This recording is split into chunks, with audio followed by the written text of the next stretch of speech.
تمام بہن بھائیوں سے گزارش ہے کہ اگر یہ سٹوری آپ کو اچھی لگے تو ایک پیار بھرا کامنٹ کر کے چینل کو ضرور سبسکرائب کیجئے گا۔ جزاک اللہ۔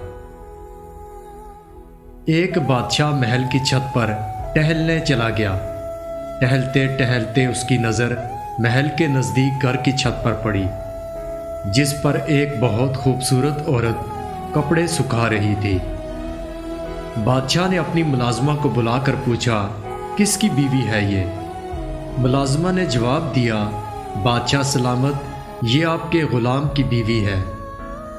بادشاہ نیچے اترا۔ بادشاہ پر اس عورت کے حسن و جمال کا سحر سا چھا گیا تھا۔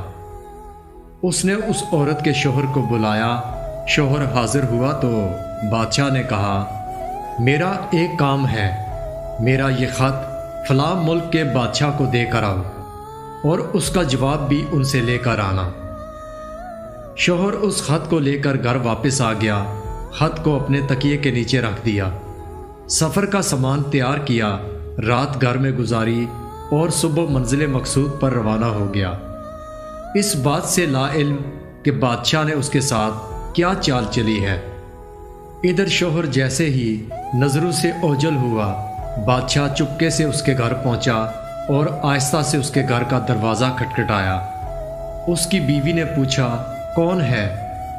بادشاہ نے کہا، میں بادشاہ ہوں، تمہارے شوہر کا مالک۔ تو اس نے دروازہ کھولا۔ بادشاہ اندر آ کر بیٹھ گیا۔ اس کی بیوی نے حیران ہو کر کہا، آج بادشاہ سلامت ہمارے غریب خانے میں؟ بادشاہ نے کہا، میں یہاں مہمان بن کر آیا ہوں۔ اس کی بیوی نے بادشاہ کا مطلب سمجھ کر کہا، میں اللہ کی پناہ چاہتی ہوں آپ کے اس طرح آنے سے، جس میں مجھے کوئی خیر نظر نہیں آ رہی۔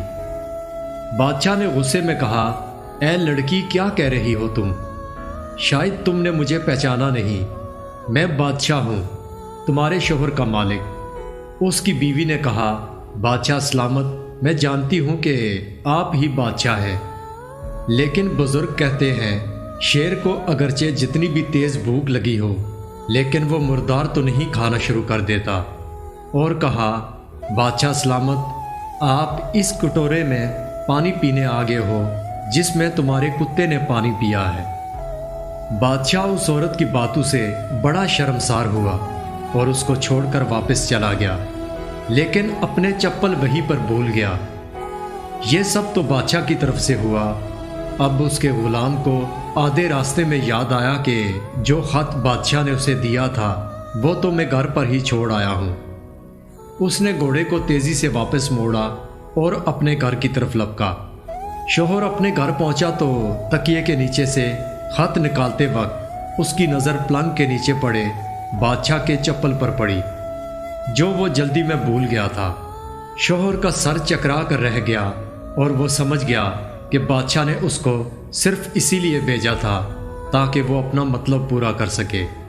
شوہر کسی کو کچھ بتائے بغیر چپ چاپ گھر سے نکل گیا، خط لے کر چل پڑا اور کام ختم کرنے کے بعد بادشاہ کے پاس واپس آیا تو بادشاہ نے انعام کے طور پر اسے 100 دینار دیے۔ شوہر دینار لے کر بازار گیا اور عورتوں کے استعمال کے قیمتی کپڑے اور کچھ تحائف بھی خرید لیے۔ گھر پہنچ کر بیوی کو سلام کیا اور کہا، چلو تمہارے میکے چلتے ہیں۔ بیوی نے پوچھا، یہ کیا ہے؟ کہنے لگا، بادشاہ نے انعام دیا ہے اور میں چاہتا ہوں کہ یہ پہن کر اپنے گھر والوں کو بھی دکھاؤ۔ بیوی کہنے لگی، جیسے آپ چاہیں۔ بیوی تیار ہوئی اور اپنے والدین کے گھر اپنے شوہر کے ساتھ روانہ ہوئی۔ داماد اور بیٹی ان کے لائے گئے تحائف دیکھ کر بہت خوش ہوئے۔ شوہر بیوی کو چھوڑ کر واپس آ گیا اور 1 مہینہ گزرنے کے باوجود نہ بیوی کا پوچھا نہ اس کو واپس بلایا۔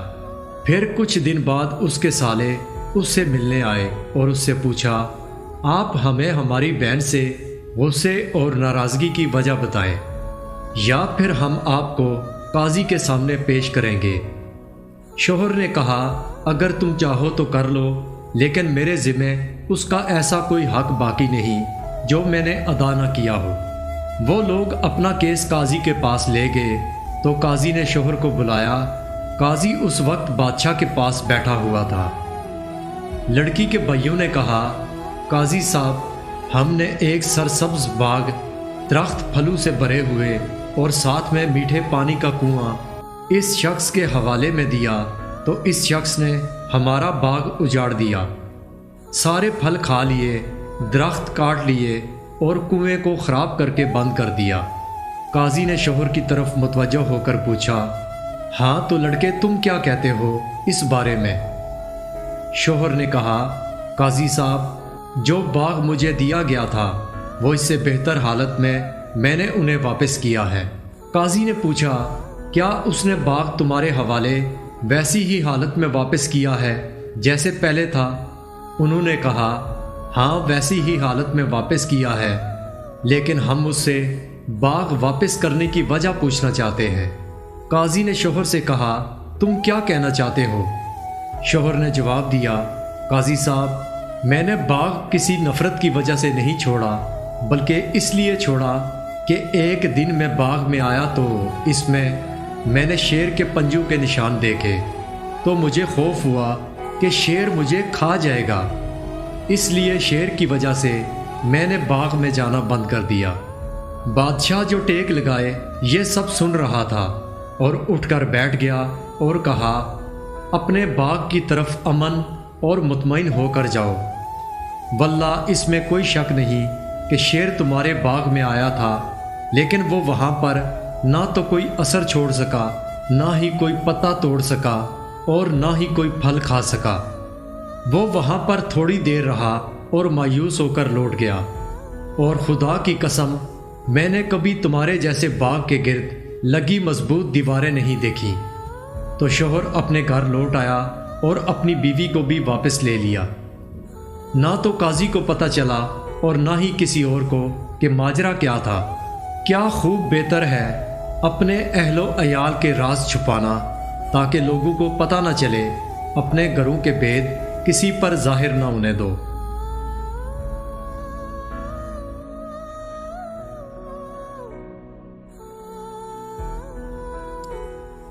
دوستو، میرا مقصد اپنی اور آپ لوگوں کی اصلاح کرنا ہے، اس لیے میں آپ لوگوں کے لیے اچھی اور سبق آموز کہانیاں لے کر آتا ہوں۔